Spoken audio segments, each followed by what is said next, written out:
The day started like any other. The air was warm, the sun low, and the streets filled with the quiet sounds of late afternoon traffic. She had just finished her shift at the daycare center, the place where she spent most of her days caring for children who weren't hers but felt like family. Her small car smelled faintly of crayons and hand sanitizer, reminders of her simple, steady life. She didn't have much, but she had peace. That was enough for her. As she drove home that evening, her thoughts wandered. Rent was due soon, and she needed to fix the leak in her kitchen. Still, she wasn't one to complain. Life wasn't perfect, but it was hers. The radio played softly, a song from years ago that made her smile. The world outside her window was moving slowly, peacefully, until it wasn't. Just as she turned down a quiet stretch of road lined with trees, she noticed something ahead. At first, it looked like smoke drifting lazily into the sky, but as she got closer, her chest tightened. It wasn't smoke from a chimney. It was darker, thicker, and rising fast. Then she saw it. 2 cars on the side of the road, one of them crushed against a barrier, its front end already burning. Her foot hit the brake, heart racing. The world around her seemed to freeze. A few people had stopped, but they stood far back, phones in their hands, faces pale. She could hear faint shouting, but the only thing that cut through it all was the sound. A cry, small and frightened. A child's cry, her breath caught. The sound came from the burning car. She didn't think. She didn't wait for someone else to move. She just ran. The air grew hotter the closer she got, the smoke stinging her eyes and throat. Someone shouted at her to stop, but she couldn't. That cry, that tiny voice pulled her forward. When she reached the car, she could see the flames spreading from the engine toward the back seat. The door was jammed, the metal twisted. Through the dark glass, she could make out a small figure. A toddler strapped into a car seat, kicking weakly, tears streaking a soot-covered face. Her hands shook, but she didn't hesitate. She grabbed a rock from the ground and slammed it against the window once, twice, until it shattered. Smoke poured out, choking her lungs. She coughed hard, blinking rapidly, but she could see the child now. Her hands fumbled with the seatbelt buckle, which had melted slightly from the heat. The metal burned her fingers, but she ignored it. She pulled harder, her breath coming in shallow bursts. Finally, it gave way. She lifted the little one out, pressing the child close to her chest. As she turned to run, she heard a loud crack, a sound that made everyone nearby scream. The flames had reached the fuel line. She didn't look back. She ran as fast as she could, holding the toddler tightly, her legs trembling beneath her. When she reached the other side of the road, she sank to the ground, coughing, her heart pounding so hard it hurt. The child was still crying, but breathing, alive. She brushed the soot from the little one's cheek and whispered softly, "You're safe now. You're okay." The words came out shaky, almost a whisper, but the child clung to her shirt as if understanding every word. A few people rushed over then. A man with a fire extinguisher, another calling for help, a woman wrapping a jacket around the child. The wail of sirens echoed in the distance. Red and blue lights flashed moments later, filling the smoky air with chaos and urgency. Paramedics arrived, gently taking the toddler from her arms. She felt a strange emptiness as the child was lifted away, relief mixed with disbelief. Her hands were trembling, covered in soot and tiny cuts from the glass. Someone asked her name, but she barely heard them. She just nodded numbly, eyes fixed on the child being carried into the ambulance. The fire crew worked quickly, dousing the flames that now consumed the car completely. The smell of burning rubber and metal hung heavy in the air. She stood there for a long moment, hugging herself as the heat from the wreck slowly faded. Someone offered her water. She took it, but couldn't drink. Her throat burned, but not from the smoke, from emotion. It all felt unreal. When the police officer came to speak to her, she answered quietly, explaining what she saw and how she acted without thinking. The officer looked at her with a mix of shock and admiration. "You probably saved that child's life," he said softly. She shook her head. "I just did what anyone would have done," she murmured. But deep down, she knew not everyone would have run into fire. The paramedics returned a few minutes later, telling her the toddler was going to be okay. Just some smoke inhalation and minor scrapes, nothing more. She closed her eyes in relief. Her knees finally gave in and she sat on the ground, feeling the cool breeze against her face. It was over. The crowd began to thin as the wreck was cleared, but she stayed there for a while, staring at the flashing lights fading into the distance. Eventually, she drove home. The smell of smoke still clung to her clothes and her hands ached from the burns. She didn't tell anyone what had happened. Not her neighbors. Not her friends. She didn't see herself as a hero. Just someone who happened to be in the right place at the right time. When she got home, she stood under the shower for a long time, letting the water wash away the grime, the fear, and the lingering adrenaline. Then she sat by the window with a blanket around her shoulders, watching the city lights flicker outside. That night she couldn't sleep. Every time she closed her eyes, she saw the flames again. The terrified little face in the back seat, the sound of the seatbelt buckle snapping free.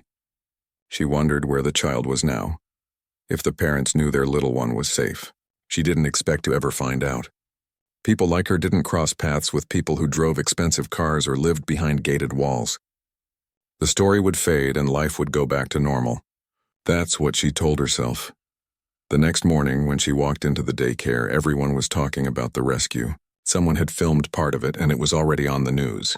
Her coworkers showed her their phones, their faces wide with awe. "Look, that's you," one of them said. She stared at the screen. There she was, running through the smoke, pulling the child out. The video was shaky, but there was no mistaking her. Her face turned red. She didn't want the attention. She just wanted to forget it ever happened. Throughout the day, strangers came by the daycare to see her. Some thanked her. Some wanted to take pictures, but she politely declined. All she wanted was for things to quiet down again. Still, part of her couldn't help wondering about the child. Were they home yet? Were they scared? Did they even remember her? That evening, as she walked to her car after work, she noticed a black luxury vehicle parked near the curb.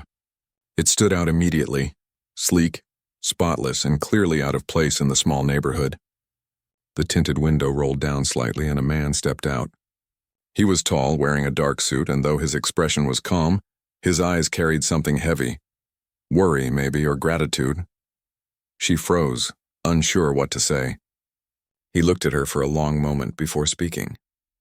"You're the one who saved my child," he said quietly. His voice was steady, but she could hear the emotion beneath it. She nodded, still unsure how to respond. "Yes, but I'm just glad your child's okay," she said softly. He took a slow breath as if trying to find the right words. "There are no words for what you did," he said finally. "You risked your life for someone you didn't even know. I don't think I can ever repay that." His sincerity made her uncomfortable, not because it wasn't kind, but because she never did it for thanks. She smiled faintly and shook her head. "You don't need to. Anyone would have done the same." He looked at her, almost as if he didn't believe that. "No," he said quietly. "Not everyone would." There was something about the way he said it, something that lingered long after he left. He handed her a small card before he got back into his car.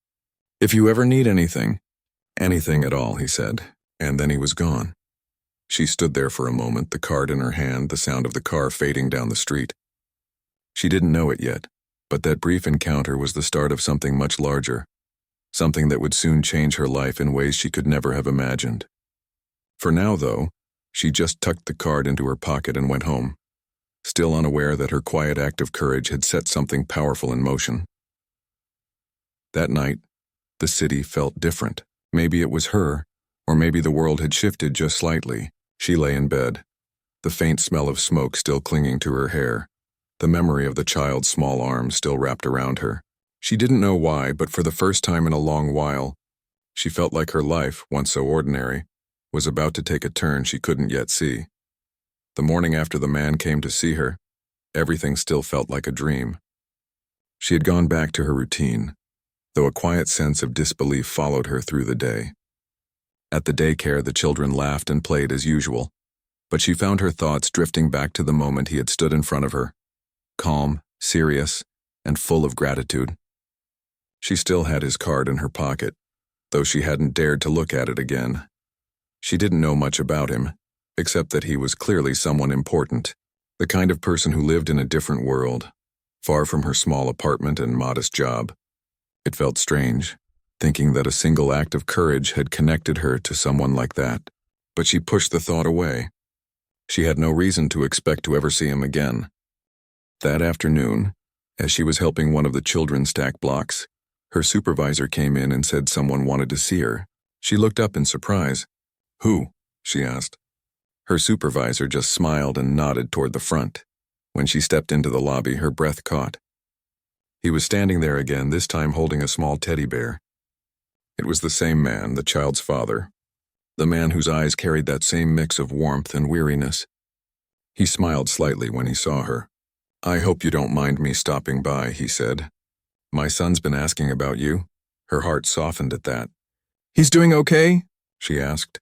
"He's fine," the man said. "Better, actually. He keeps saying the nice lady from the fire. He doesn't remember much, but he remembers you." She smiled, touched by his words.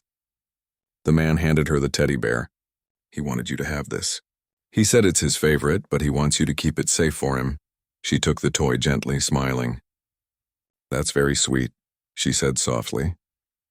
For a moment, silence hung between them, the kind that isn't uncomfortable, just full of things left unsaid. Then he spoke again, his voice steady but sincere. "I meant what I said before. You saved my child's life. I'd like to do something for you." She shook her head quickly. "You don't have to, really. I'm just glad he's okay."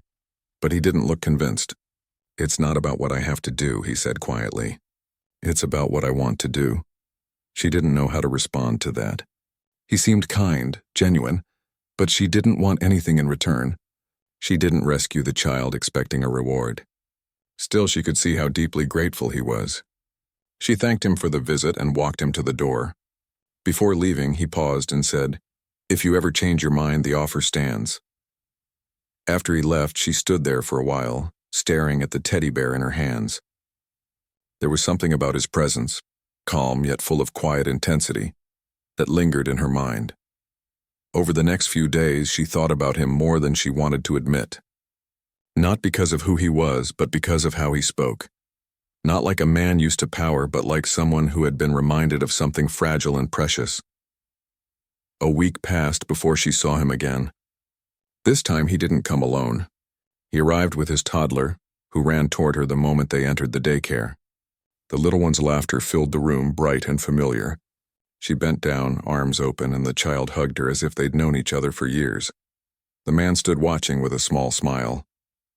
"I think he missed you," he said softly. She smiled back, feeling her heart melt a little. "I missed him too." From that day, he began visiting more often. Sometimes to drop his son off for a short play visit, other times just to check on them. Each time he came, he brought a quiet sense of gratitude with him, the kind that never felt forced. The two of them began talking more, about simple things at first, how his son was doing, how busy her work had been, how unpredictable life could be. He told her a little about himself too, about how he had built his business from the ground up, about how the pressure of success often left him exhausted, and about how his son was the only thing that truly mattered to him now. He didn't talk like someone powerful. He talked like someone who had lost and learned along the way. She found herself listening, really listening, in a way she hadn't done for anyone in a long time. He seemed lonely beneath his composed exterior, and maybe that's what drew her in. Not his money or status, but the quiet sadness in his eyes that he tried to hide. Days turned into weeks. Their brief conversations turned into long talks. Sometimes, after closing the daycare, he'd walk her to her car, carrying his son on his shoulder. They would talk about ordinary things, favorite foods, old memories, childhood dreams. Despite the growing closeness, she remained cautious. Their worlds were so different. She was just an ordinary woman with a simple job and simple dreams. He was someone whose name appeared in magazines, whose decisions affected hundreds of people. She couldn't imagine fitting into that kind of life, and she didn't even want to. But something about their connection felt natural, like it wasn't about who they were, but what they had both been through. The fire had changed them both. For her, it was a moment of courage. For him, it was a reminder of vulnerability, that even the strongest people could lose everything in seconds. One evening, after everyone had gone home, she was cleaning up the daycare when she saw his car pull up again. She smiled, shaking her head slightly. "You really don't take no for an answer, do you?" she teased as he walked in. He chuckled softly. "Not when it comes to saying thank you properly." He handed her an envelope. She frowned, hesitating. "What's this?" "Just open it," he said. Inside was a letter, not typed but handwritten. The words were simple, honest. He thanked her again for saving his child, for showing a kind of courage he could never repay. And then, beneath the letter, was a job offer, a position at a charitable foundation he had recently started, focusing on child safety and education. The salary was more than she had ever earned, and the role was meaningful. She looked up at him, speechless. "I don't know what to say," she whispered. "Say you'll think about it," he said gently. "You deserve better than long hours and small pay. You've already proved what kind of person you are. I could use someone like you, someone who actually cares." She hesitated. It was tempting, but she was afraid.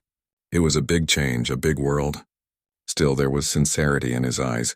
No hidden motives, no pressure. Just an offer born from respect. "I'll think about it," she said finally. "Good," he said with a small smile. "That's all I ask." After he left, she sat there for a long while, the letter in her hands. Her mind was filled with questions. What if she wasn't ready? What if she failed? What if it changed everything? Yet deep down, a quiet voice told her that maybe change was exactly what she needed. That night, she couldn't stop thinking about the offer. The thought of working for something that actually mattered, helping children, creating safety programs, making a difference, stirred something inside her. A few days later, she called the number he'd written at the bottom of the letter. His assistant answered, and before she could second-guess herself, she said she wanted to accept the job. When she arrived at his office for the first time, she was nervous. The building was tall and elegant, the kind of place she'd only seen in movies. The receptionist greeted her kindly, and soon he came out of the elevator, smiling when he saw her. "You came," he said warmly. "I did," she replied, "though I still can't believe it." "Believe it," he said. "You earned it." Over the next few weeks, she settled into her new role. The work was challenging but fulfilling. She helped design programs for children in need, met families, and even organized small events. She discovered a new confidence in herself she didn't know she had. Sometimes she would see him watching from across the office, not in a commanding way, but with quiet pride. Their friendship deepened. They had lunch together sometimes, shared coffee breaks, and talked about things far beyond work. She began to notice things about him, how he laughed more easily now, how his son often came by just to visit her, how he seemed lighter, happier, and though she didn't want to admit it, she felt something changing inside her too. People in the office started to whisper, curious about their closeness, but she tried to ignore it. She didn't want to complicate things, yet every time he looked at her, she could see that he felt it too. That quiet pull between them that neither of them had expected. One evening, as they stood by the window overlooking the city lights, he said softly, "You know, before that night, I thought I had everything figured out. I had money, power, success, but when I saw my son trapped in that car, all of that meant nothing." She listened silently, her heart heavy with the memory. "You reminded me that life isn't about control," he continued. "It's about moments, the ones we can't plan for." She looked at him, her eyes soft. "Sometimes the moments we don't plan are the ones that matter most," she said. He smiled then, a small, genuine smile that reached his eyes. And in that quiet office, surrounded by the glow of city lights, both of them knew that something had begun, something that neither of them had expected, but both could feel deeply. She went home that night with a strange warmth in her chest, the kind that lingers long after the day is done.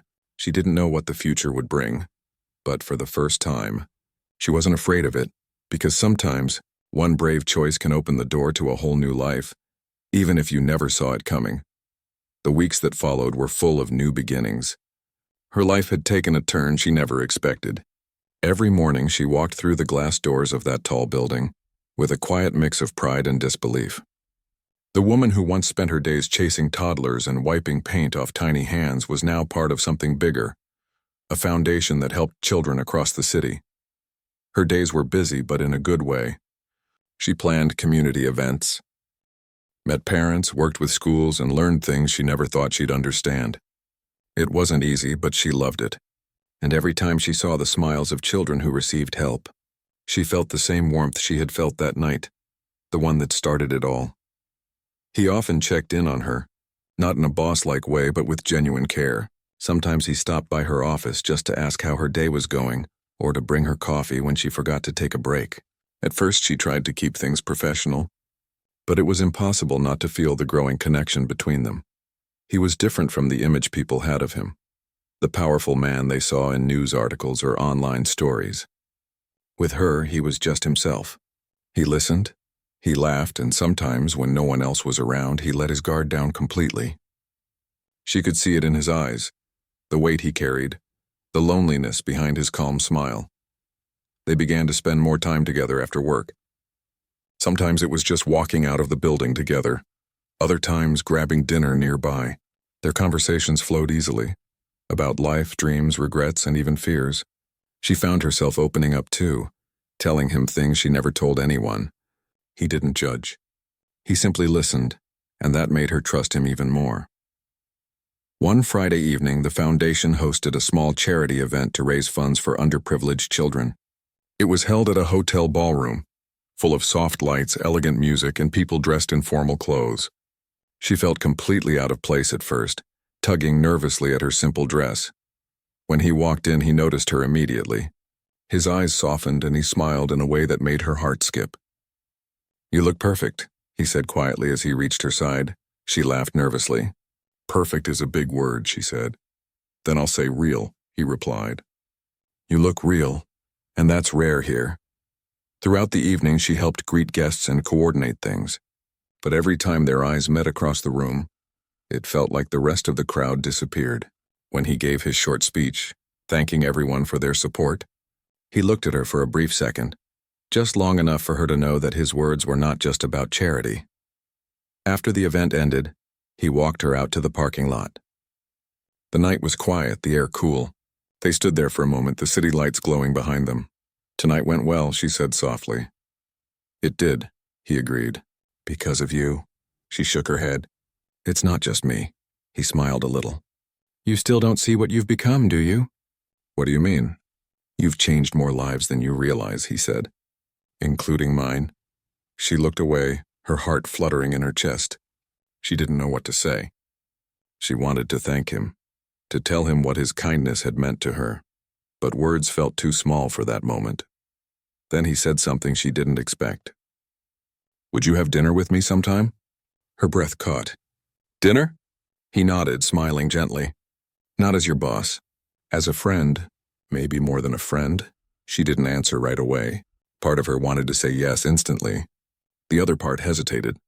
Their worlds were still so different. She didn't want to be the center of gossip, didn't want people to think she was with him because of his money or status. But when she looked into his eyes, all she saw was honesty. "Okay," she said finally, her voice almost a whisper. "Dinner sounds nice." That dinner turned into many more.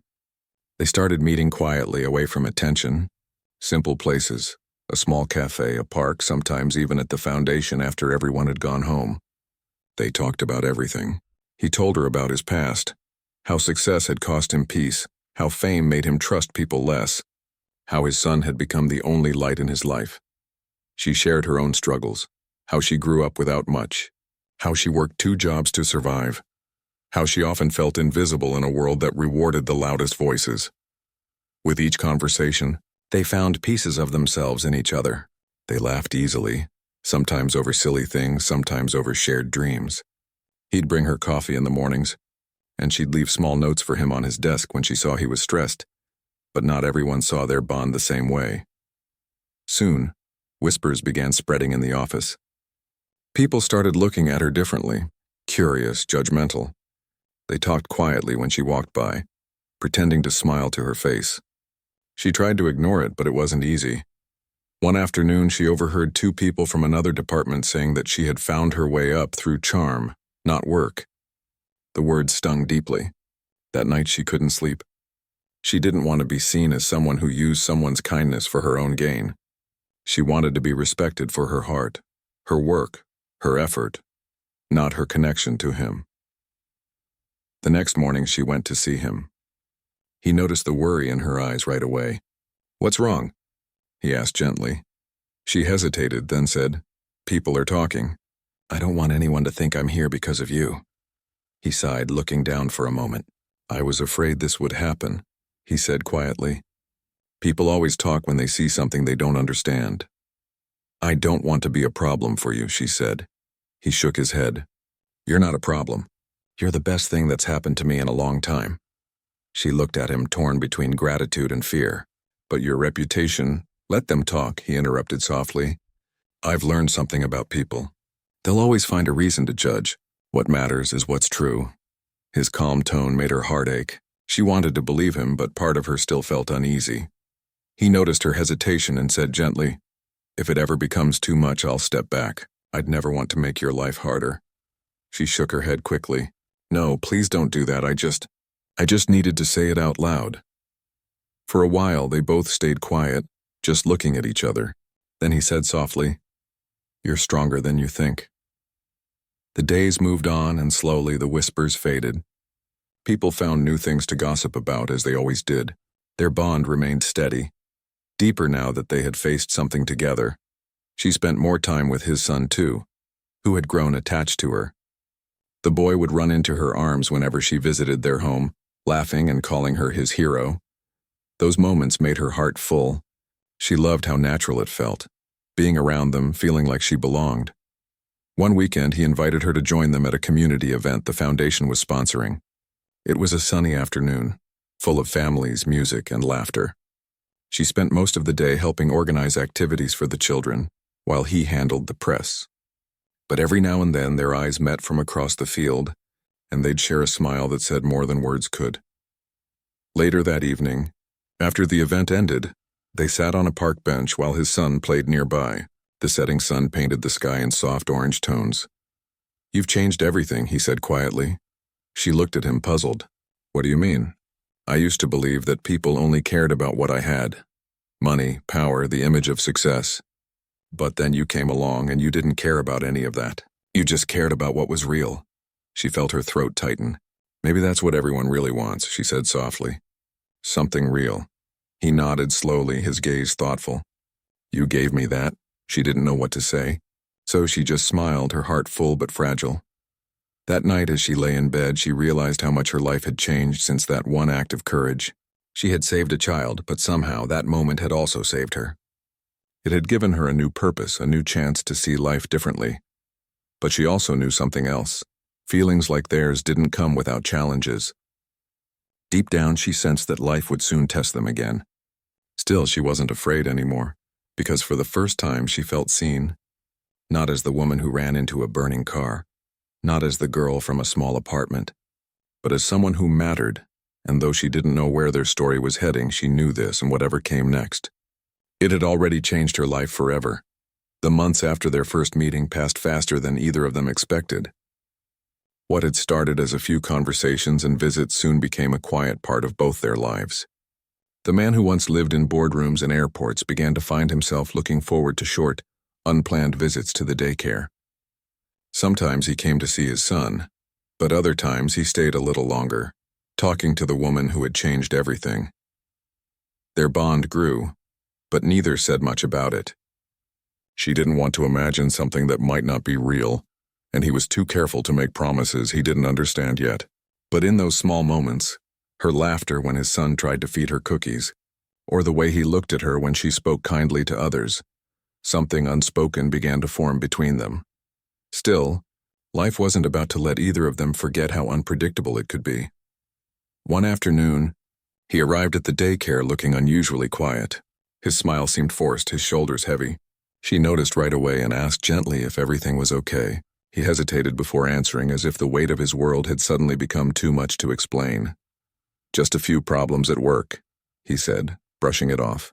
But she could see the worry in his eyes. Later that evening, she saw his name flash across the news. His company had been accused of a massive financial error caused by one of his close business partners. Reporters were outside his offices demanding answers. The man who once seemed untouchable was now being pulled into public chaos. She didn't reach out right away. She thought he'd be surrounded by lawyers, assistants, and people who understood his world better. But after 2 days, she couldn't shake the thought of how lost he'd looked. So she sent a short message. I don't know the full story, but I hope you're holding up." She didn't expect a reply. Yet that evening he showed up outside her building. He looked exhausted, like he hadn't slept in days. His suit was wrinkled, and there was a sadness in his face that words couldn't hide. "I didn't know where else to go," he said quietly. She invited him inside and made tea, listening as he finally let everything out. One of his business partners had betrayed his trust, moving money behind his back, and now the blame was being placed on him. Overnight, his reputation was falling apart. Investors were pulling away, and even people he'd helped in the past were turning their backs. She didn't have much advice to give. She didn't understand the business world. But she listened, really listened, and sometimes that was more powerful than any solution. When he finished talking, she said softly, "You'll get through this, not because you're powerful, but because you're honest. That matters more than people think." He didn't say anything for a while. Then he nodded slowly. "You always make things sound simple," he said, almost smiling. From that day on, their connection became deeper. He started visiting not just when he had time, but when he needed peace. His son adored her even more, running to her the moment he saw her. And as she played with the little boy, the father often stood nearby watching, feeling something he hadn't felt in years: calmness. But the world outside wasn't calm. Reporters followed him, stories twisted the truth, and his board members began questioning his leadership. Some of his closest friends avoided his calls. He was losing everything he had worked for, piece by piece. Yet the strange thing was, the one person who didn't owe him anything was the one who never left his side. One evening she met him at a small park near her apartment. He was sitting on a bench watching his son play. The sunset painted the sky in soft orange light. "I might lose the company," he said suddenly. She looked at him, surprised. "After all you've done for it?" He nodded. "I built it from nothing, but maybe that's the problem. I built it around myself. When things go wrong, everyone looks at me." She thought for a moment before replying. "Then maybe this is the time to build something different. Something that doesn't depend on power." He looked at her, curious. "What do you mean?" "I mean, people don't remember the ones who have power," she said softly. "They remember the ones who care." Her words stayed with him long after that night. In the following weeks, things got worse before they got better. His company faced public hearings. Lawyers were everywhere. He was called in for questioning, and though he had proof of his innocence, the stress was endless. Some nights he barely slept. But no matter how tired he felt, every morning he'd receive a message from her, simple ones like, "Don't lose hope," or, "You're stronger than this." It became the light in his long, dark tunnel. One day, his assistant mentioned that she had been seen helping his son at the daycare, even though she had a fever. When he heard that, something inside him shifted. He realized she didn't just care for his child because of what happened that day at the accident. She cared because it was who she was. He went to see her that evening. She looked pale but smiled when she saw him. "You should be resting," he said, frowning. "I will," she replied. "But your son wanted to show me his new drawing." He sat down beside her as the little boy proudly held up a picture of the three of them standing in front of a car. The drawing was messy, but the message was clear. The man couldn't help but smile. "He sees you as family," he said quietly. Her eyes softened, but she didn't know what to say. Weeks later, the truth about his partner's betrayal came out. The real culprit confessed, and the man's name was cleared. But the experience had changed him. He no longer felt proud of his wealth or his influence. What mattered most to him now were the few people who had stood by him when things fell apart. And she was at the top of that list. He threw a small thank you dinner for the few who hadn't abandoned him. She almost didn't go, thinking she didn't belong in that kind of place, but his assistant personally invited her, saying, "He really wants you there." When she arrived, he greeted her himself. He looked calmer, lighter. During dinner, he raised a glass and said, "Some people help you climb. Some help you rebuild. But some people remind you what's worth keeping. To those people, I owe more than I can ever repay." He didn't look at anyone else when he said it, only at her. After the dinner, as they walked outside, she asked, "So what will you do now?" He smiled gently. "Start over, but not the same way. I want to build something honest, something that helps others instead of just making money." "That sounds like a good plan," she said. He looked at her again, and this time his expression was different, softer, almost uncertain. "Would you help me?" he asked. She was surprised. "Help you? I don't know anything about business." He shook his head. "I don't need another business person. I need someone who remembers why people matter more than profit." Her heart felt warm hearing those words. She nodded slowly, unsure where it would lead, but willing to find out. From then on, their friendship turned into a quiet partnership. Together, they started a small foundation focused on helping families recover from accidents and emergencies. He provided the funding. She managed the people, always putting care before numbers. They worked side by side, learning from each other's worlds. Some days were exhausting but meaningful. Others were filled with laughter as the little boy ran through the office halls, carrying his toy cars. And though neither said it out loud, everyone around them could see the deep respect and affection that had grown between them. It wasn't sudden or dramatic. It was built slowly through trust and shared pain, through loyalty and kindness. Late one evening, as they were closing up the office, he stopped at the door and looked at her. "You know," he said softly, "when everything was falling apart, I used to think I'd lost everything that mattered. And now?" she asked. "Now I know I was just being given a chance to find something better," he said. She didn't reply, but her smile said enough. That night, as she walked home, she thought about how far they had both come. From that day on the roadside to now, where their lives had become quietly connected in a way neither could have predicted. The story wasn't finished yet, but one thing was clear. Her act of courage had done more than save a child's life. It had rebuilt two broken souls who didn't even know they were searching for each other. Months had passed since the chaos around his company had finally quieted. The foundation they built together was growing faster than either of them had expected. What started as a small idea had now turned into something real, something that helped families all over the city. Every week, they received letters and messages from people thanking them for their support after accidents and emergencies. The woman spent most of her days working directly with families, listening, comforting, helping them get back on their feet. The man handled the business side quietly, making sure no one ever felt left behind. Though their lives were very different before, they now shared the same purpose. Sometimes, when the office lights dimmed in the evening, he would stand by the window and watch her laugh with the team. There was a calmness in her that reminded him of what real strength looked like, and every time their eyes met, it was as if words weren't needed anymore. One afternoon, the foundation received an invitation to a major charity event in the city. It was one of those fancy gatherings full of important guests, sponsors, and media.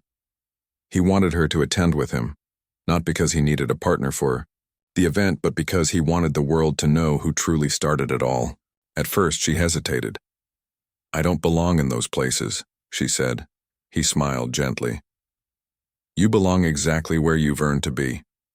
This isn't about status, it's about story. And yours deserves to be told." Reluctantly, she agreed. The evening of the event arrived, and the hall sparkled with soft lights and music. She wore a simple dress, nothing extravagant, but she carried herself with quiet grace. When she entered beside him, conversations paused for a moment. People recognized him, of course, but soon their eyes shifted to her. He spoke briefly on stage later that night. He talked about rebuilding life after loss, about how courage could come from the most unexpected places. And then he said something that silenced the room. "Months ago, my son was trapped in a burning car. A stranger risked her life to save him. That single act didn't just save my child, it saved me.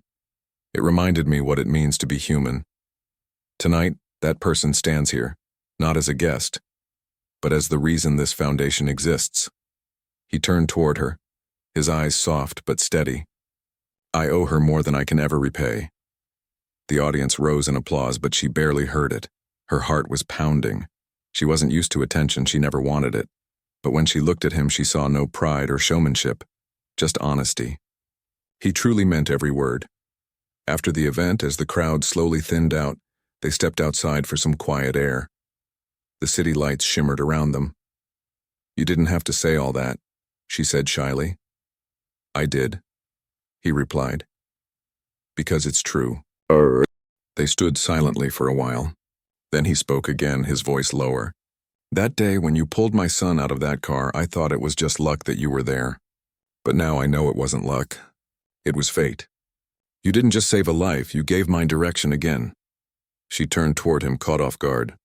"You would have found your way," she said. He smiled faintly. "Maybe, but I wouldn't have found this." He paused, searching for the right words. "Peace, purpose, the kind that doesn't come from success or power." His words touched something deep inside her. She had always believed life was about small acts. Kindness, courage, compassion. But hearing him say it out loud made her feel it was worth everything she had faced. From that night on, things slowly changed between them. They were still partners at work, still friends who shared laughter and long talks. But there was something softer now, an understanding that went beyond words. Sometimes, when she stayed late at the office, he would bring her coffee and they'd sit quietly, watching the city lights outside. They didn't talk much about the past anymore. They didn't need to. Their present felt complete.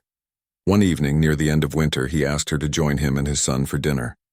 It wasn't a big event, just a quiet evening at their home. She hesitated at first, but his son's excitement convinced her.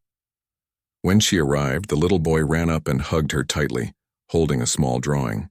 It was a picture of the three of them again, standing beside a house, smiling. This time she noticed the detail. Her figure was drawn right in the middle, holding both their hands. The man watched her as she looked at the picture. "He sees you as family," he said softly. She smiled. "He's such a sweet child. Because of you," he said. Dinner was warm and simple. They laughed over small things, told stories, and for the first time she felt like she belonged there. Not as a guest, not as someone who once saved a life, but as part of something real. After his son went to bed, they sat in the living room. The fire flickered softly, and for a while neither spoke. Then he turned to her and said, "There's something I've been meaning to tell you." She looked up, curious. "When all of this began," he continued, "I used to think the most powerful thing in the world was influence. Money, control, respect. But you showed me something completely different. You showed me that true strength comes from kindness, from having the courage to care, even when no one's watching." He paused for a moment before continuing. "You changed my life. And I don't just mean the company or the foundation. You changed the way I see everything." Her eyes softened. "I didn't do anything special." "You did everything," he said quietly. "And I can't imagine going forward without you in my life." She froze, unsure what to say. His voice wasn't forceful or dramatic, it was sincere, steady, and gentle. He leaned back slightly, giving her space. "I don't know what the future will look like. I just know it's better with you in it. Not because I owe you anything, but because I want you there." The words hung in the air, simple yet full of meaning. She didn't respond right away. Instead, she looked into the fire and let the warmth sink in. For the first time, she realized she had been running from something she already felt. She finally turned to him and said softly, "You and your son have already given me more than I ever expected. Maybe that's enough." He smiled gently. "Then let's keep it that way. No promises, no pressure, just honesty." She nodded. "That sounds right." The days that followed were peaceful. Their connection continued to grow naturally, grounded in trust and shared purpose. They worked together, cared for his son, and built a future that wasn't defined by wealth or fame, but by simple, genuine human moments. One afternoon, she was organizing donation files when she found a letter addressed to her. It was written in his handwriting. She opened it carefully and began to read. "There are moments that divide our lives into before and after. The day you saved my son was one of them, but what truly changed my life wasn't that moment. It was every day after that when you showed me what real courage looks like. You reminded me that good people still exist, and for that I will always be grateful." Tears filled her eyes as she folded the letter. She didn't need grand gestures or promises. That letter was enough. Years later, people would still talk about the foundation and the difference it made, but the real story, the one that few knew, was how it all began. Not with business or strategy, but with a single act of bravery from a woman who refused to walk away. And though life changed in many ways, the essence of their story remained simple.